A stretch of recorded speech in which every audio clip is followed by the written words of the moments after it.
Aquarius rising. How you doing, Aquarius? This is a little mini reading for the Capricorn solstice portal here in the northern hemisphere. It's the winter solstice. In the southern hemisphere, it's the summer solstice. I apologize. Hello, my name's Chloe. I work with card divination, astrology, and I channel multi-dimensional energies through my body, both in the form of physical and vocal light language. Ishala. Oh, I forgot to turn one of my lights on. That's significant given where this is happening for you, my lovely Aquariuses. At the time of recording, the ascendant is in Aquarius, so we're bringing in that Aquarius vibe. I read for the rising signs, so for those of you who don't have Aquarius in the first house, look to the house it does fall in. Look to the themes of that house, and you want to apply those themes along with all the other meaning you've got going on in the sign of Aquarius to the messages that come through in this reading. Ishala Diala, it'll be as if that Aquarius energy, wherever it falls in your natal chart, has now energetically moved to the first house. So when I talk about the astrology for the rising sign, it will still link in. You just got to add on your own natal chart meaning on top of it. For example, I've got Aquarius in the 7th house and my moon and Jupiter are there. So I'd apply all of that to what comes through here. As always, take what resonates, leave what doesn't. So this is a quick reading for the big portal. Solstices and equinoxes are 4 of the biggest portals of the year, and this is when we're reconnecting back to the bigger earth cycles. For me, it's in the northern hemisphere. I live in the northern hemisphere, so the Capricorn solstice acts as a new year. This is when the days start getting longer, the rebirth of the sun.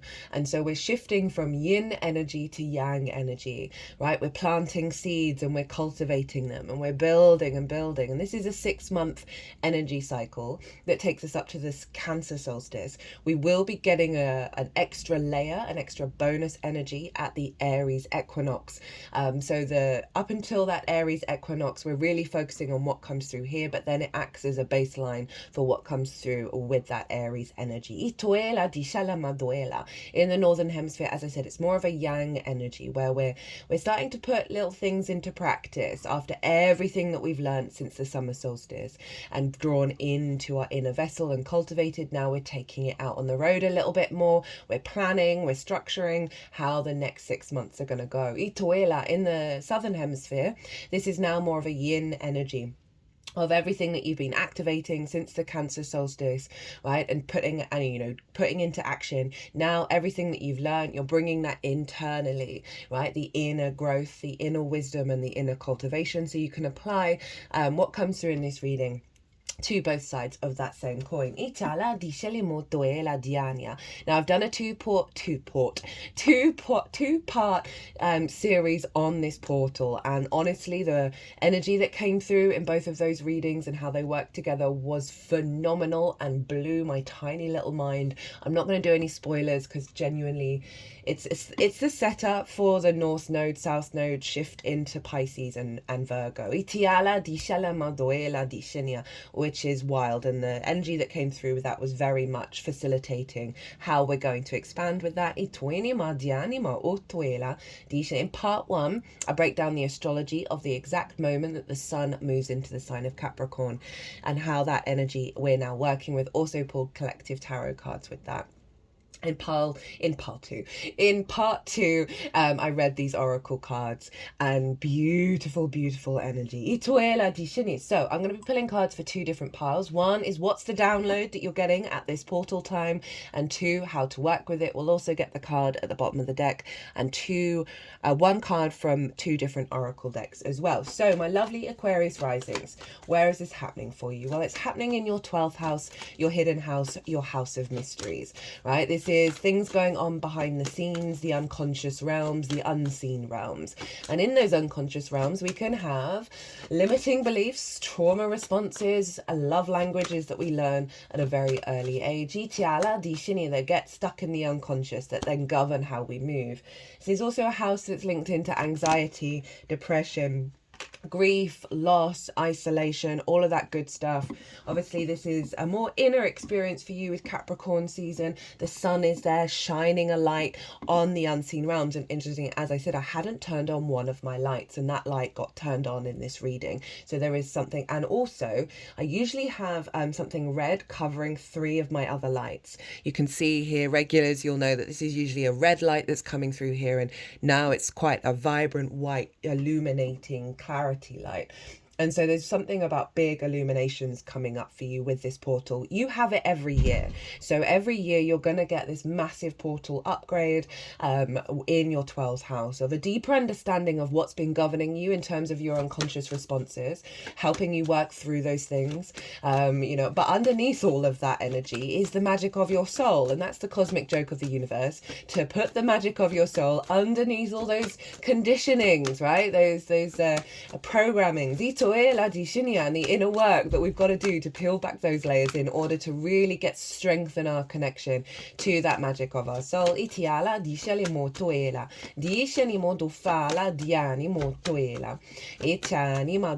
those are some of the big themes that are at play with this transit. This is really allowing a deeper flow, a deeper connection, working through some difficult energies that then bring you deeper back to yourself. The 12th house can feel very personal to you, but also kind of out of reach. If I'm talking about astrology to anyone and looking at their chart, I'm always going to bring up, you need to work on integrating that 12th house in other areas of your chart, because then it allows it to come out from behind the scenes, from the shadows. And that Capricorn energy is about long-term planning, is about ecosystems and grounding yourself, into the big earth energy. Diana, dofela,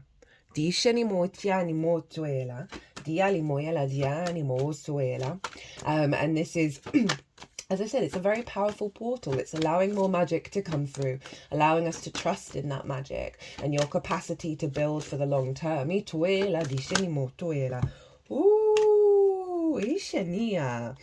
I've seen all of those cards, and that's a pretty powerful download, my lovely Aquariuses. So Saturn rules Capricorn as well as you, Aquarius, and so whatever's going on with Saturn is influencing the download that we're getting. And Saturn is over in Pisces, and this is in your 2nd house of your skills and your tools, how you manifest and bring in regular income. It's the things that you value, and most importantly, how you value yourself. Now, if you don't value yourself truly, madly, deeply, we then prioritize things that we value that then distort that sense of value. And it also means that we can't necessarily access our skills and tools at the highest level.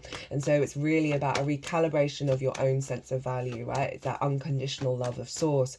And Saturn is there and wanting you to walk your talk and be in a state of integrity, right? And put in the hard work and realize that there is a level of activation of your legacy with this transit. Obviously, Saturn's going to move signs. Saturn's going to move signs into and leave that house. You may have felt some restrictions around all of those, around how you manifest and how you bring in regular income and how you value yourself. And Saturn's just knocking down foundations that no longer serve you for the next 30 years, and it can be a bit disruptive. So just bear that in mind, but trust and believe with Saturn, it's always about getting you in alignment with your own integrity, right? And your commitment to build in this incarnation for the long term. Now, there's some really cool astrology that I'm going to touch on very quickly, but obviously I do break that down way more in part 1, in the collective reading. At the time that the sun moves into the sign of Capricorn, the moon was over in Virgo, opposite Saturn exactly by degree. And this is in your 8th house of the outside world's resources, right? This can be mortgages, loans, debt that you owe, debt that's owed to you, bonuses, commissions, inheritance, both 3D and cosmic inheritance. It's also relationship dynamics, because it's the exchange between you and anything other than yourself. yourself, right? Time, money, energy, intimacy, and your understanding of that, and that sense of reciprocity. We can have codependency here, hyper independence, scarcity complexes in regards to how the outside world has interacted with us and how we've interacted with it. And the moon was there. Heightened connection to source, and that because it's the resources of source as well as your relationship with source. It's a very psychic house, and so the moon being activated there opposite Saturn, you're going to be more in your emotional flow, in your intuition around as you move out in the world, as you connect to opportunities, to experiences, to relationships. There's going to be a heightened elevation around your capacity to nourish yourself and be drawn to things that give you, oh, you got a bonus card, that fulfill your needs, while also highlighting that is part of those old paradigms in the unconscious realms, right? Those limiting love languages, right, that we can learn from our parental figures, from the ancestors. And as I said, that's not just romantic, that can be your relationship with anything other than yourself, as well as your relationship with yourself. So big clearing around that, big activating of your capacity to manifest via your intuition and build your skills and build a next level that take your resources to the next level. Now they were both squaring Mercury over in Sagittarius and Jupiter over in Gemini. Now, Mercury in Sagittarius is your hopes and dreams, right? Is reaping the benefits from your 10th house. It's also about bigger groups, friends and alliances, soul family, right? Jupiter is over in your 5th house of your creation energy, right? How you find fun, amusement, play, pleasure.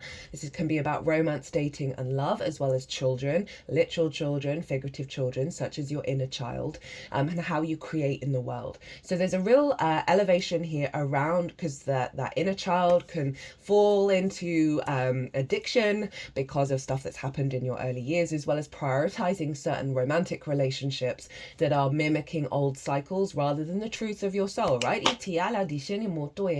Blockages around creativity that stopped you from hoping and dreaming, scarcity complexes coming from the 8th in regards to do you have the resources to have fun? Do you have the resources to get creative? And shifting that mindset with Jupiter being there retrograde at the moment, and Mercury over in your hopes and dreams, getting downloads around the next stages of your hopes and dreams, a deeper understanding of the opportunities coming in that are linked into your life path, even if they're not material, right? So you may have sort of been focusing on that material energy and sort of miss the fact that you've learned so much about the path you want to walk on.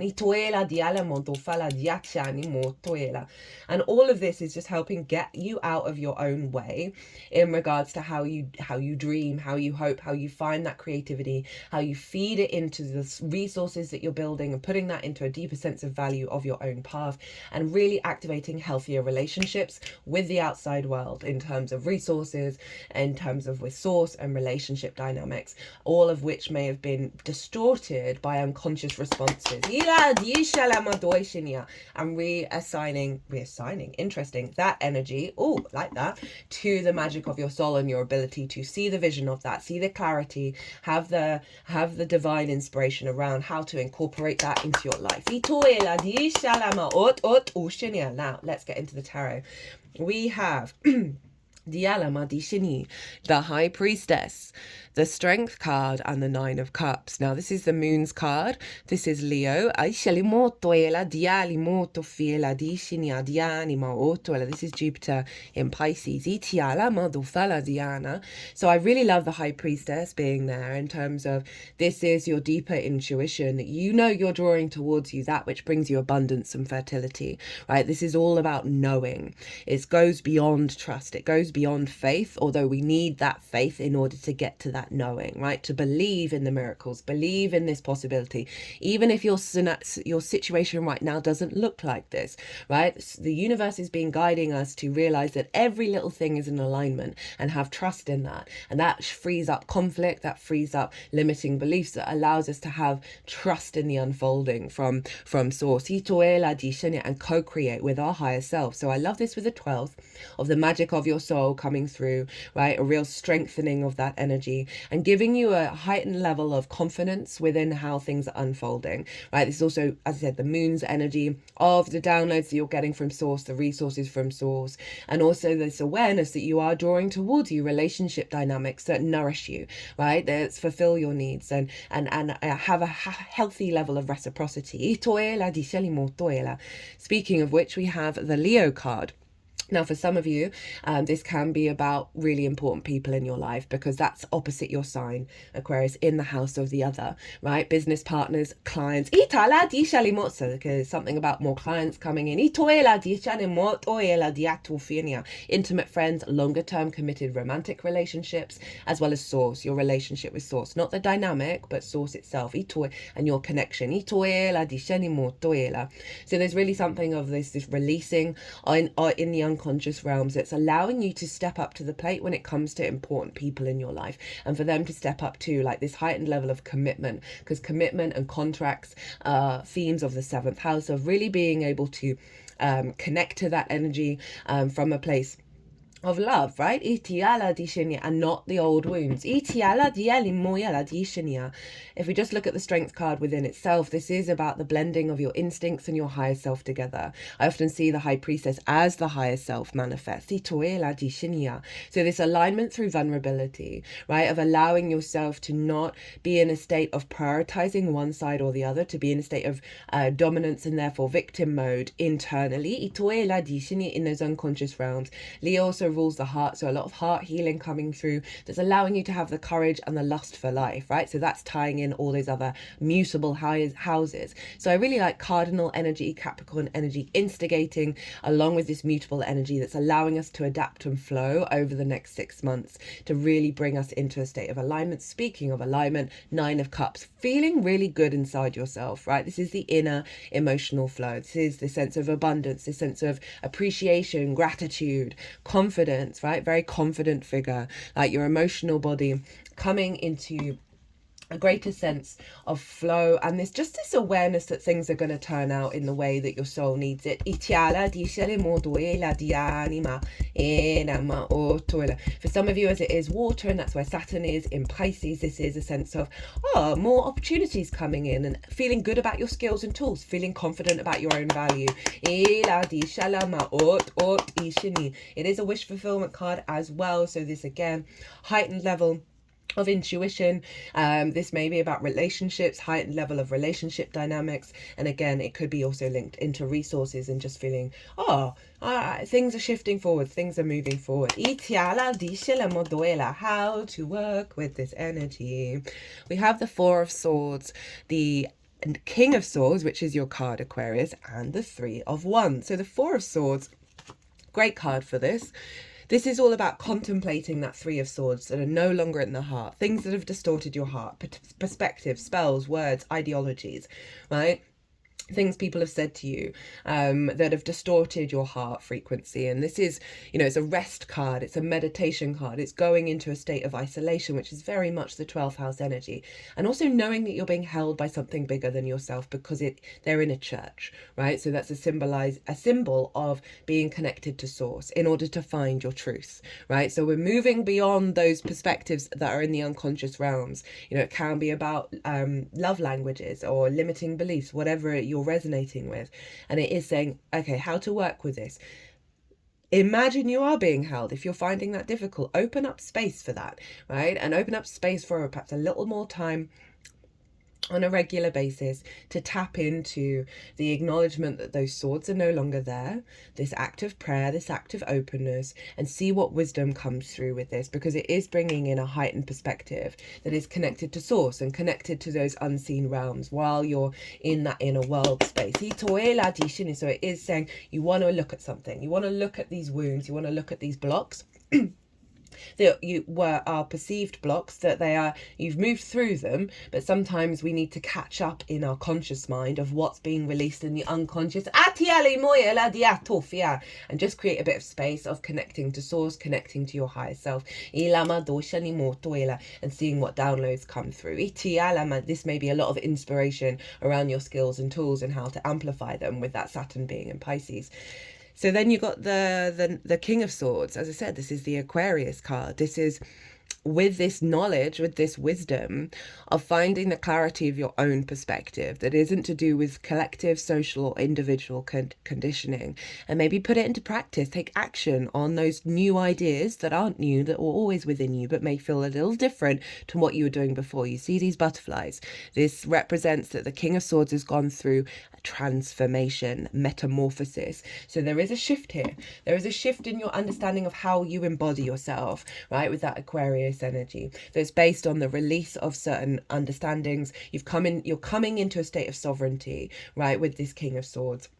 It's calling you to just try and put these new frameworks into action, right, and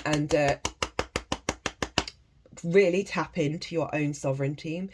You could do that with the meditation of tapping into that frequency, and then asking that frequency to highlight what's within your energetic field that is counterproductive to that frequency, and see what comes through, and then it may give you some clues about how to work with that. We then got the Three of Wands. This is the Sun in Aries, and this is getting you to realize that you're embarking on a new journey, right, of confidence, of the I am. And this figure, they know they do the best in any given moment. They're not trying to worry or plan about how things are going to move forwards. They're simply showing up with a heightened level of confidence and protection. You see, itiala di the armor on the arm. Ituela di shenimo tuela. So it's saying with this process of getting to the root of your perspectives, it's freeing up your instinctive energy, or like that's also just the immediate action of fire, that is allowing. Oh, I've only just sort of noticed that they're barefoot. That's the first time I've ever noticed that on this card, right? That grounding energy, right, of Capricorn. Get your feet bare on the ground, right? Really connect to the earth and your solidity on this planet. Ituela di shenia. But again, they're really saying that you have the strength of will within you. It's just you've got to spend some time creating space to connect to it. And again, Aries energy wants to go forth. It's very independent of ridding yourself of the shackles, but it's also saying show up, do the best that you can in any given moment, and kind of let go of any expectations of how that's going to turn out. We have Justice at the bottom of the deck, right? This is your perspectives, Libra energy, right, of how you map yourself out in the world. We're clearing a karmic cycle here, right? We're activating a new sense of balance and equilibrium where you're able to be objective and empathetic with your experiences, with your journey, but it's a sense of drawing a line under the sand, making a judgment and closing that case. There's elevating your perspectives and allowing that emotional flow, that intuition, that sense of reciprocity as well with that Strength card.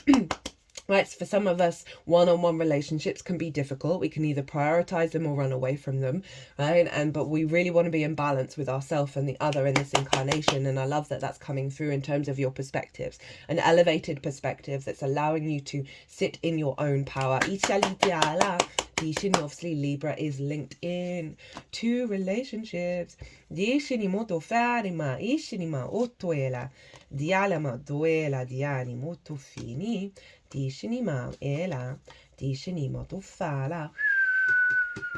they're just doing some work with the oracle cards. They're stacking them in a certain way. Right, let's read these oracle cards. So you got 2 from the Shaman's Dream Oracle. All the decks that I use in this particular transit are in the description box. And first up, you've got Hollow Bone, Teachability. Oh, wrong. I just opened up at Many Masks, the authentic self, energizing internal allies, a conscious shift. So I feel like that's also relevant. And that card is very much about trying on different versions of yourself, right? And being playful with it and allowing fragments of your soul and self that have been denied a space to play. So that's really highlighting the shift in the unconscious that's allowing more freedom in the conscious realms. Hollow bone, teachability, humility, being empty so that the wind of spirit can breathe through you. The hollow wing bone of an eagle is a flute for the shamans. The appearance of the hollow bone invites you to become empty of your notions of who you are, to check your ego at the door and to know that this is not about you. Relinquish your need to be right and to express an opinion, right? We can have real certain ideas of who we are, but actually they probably have got nothing to do with us, and they're actually conditioning. And so I always try and be really open, like, even if I've got a set understanding, I'm always open to change. I'm always open to change how I look at things and how I move through the world. And allowing yourself to be more fluid with all that mutable energy of like, I am what I am, and that's never going to change, right? That's never going to evolve. This is really calling you to let go of any idea of what you think you are during this process, and you're going to get such clarity with that high priestess coming through that's guiding you forward in your, and how you then take action in the world.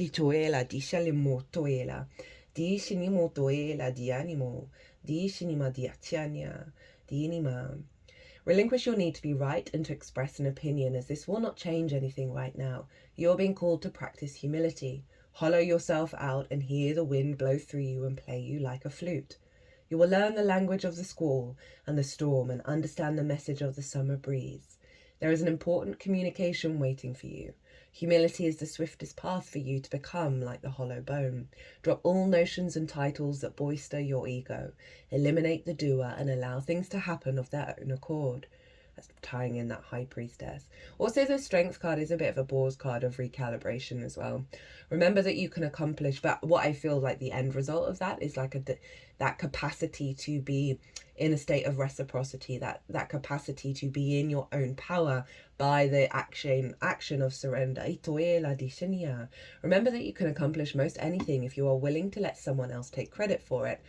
Hollow Bone has come to caution you to believe only 50% of what others think and only 10% of what you think. Trust your experiences, not what you have read in sacred books or holy texts. This will allow you to turn apparent danger into opportunity. Remember that you are an insignificant grain of sand in the grand scheme of life, and as important as the brightest sun.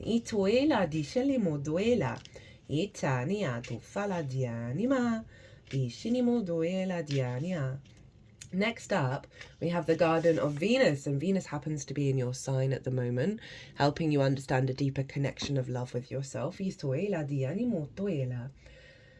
Garden of Venus, the place of all is well. And this follows the hollow bone, right? Rest and renew self-expectance. Renewal, sorry. When the Garden of Venus appears, you're invited, actually summoned, to return to the pleasure garden of love. It is time to leave the field of battle. Put your sword away. There is nothing you need to defend anymore. I feel that's really significant with shifting our perspectives of what's a danger zone and what's the truth. Step through the gate into the garden of earthly delights. Bask in the joy of the wish-fulfilling trees and the scent of the healing flowers. You have returned home. You are weary and it's time to rest deeply and be renewed. Hello, Four of Swords. Go into this sacred garden alone, as there is no need for another to be present to experience its pleasures. Really stop looking for the other. Enter by yourself. Allow your senses to intoxicate you. I mean, that's a message for some of us that prioritize the other, prioritize that relationship over our understanding of ourselves, right? And externalize our energy to the other. Allow your senses to intoxicate you. Leave all thought behind. Lose your analytical mind and return to your body. In the Garden of Venus, there is and that's that bare feet on the ground energy. There is a still pond that shows you your reflection when you stoop down to drink. Who is that staring back at you? Look at who you've become. Rinse your face with these healing waters and practice deep acceptance. Love who you have turned into with all your imperfections and blemishes. The goddess Venus holds a mirror that allows you to see yourself in all your flawed beauty. Do not become caught in its spell.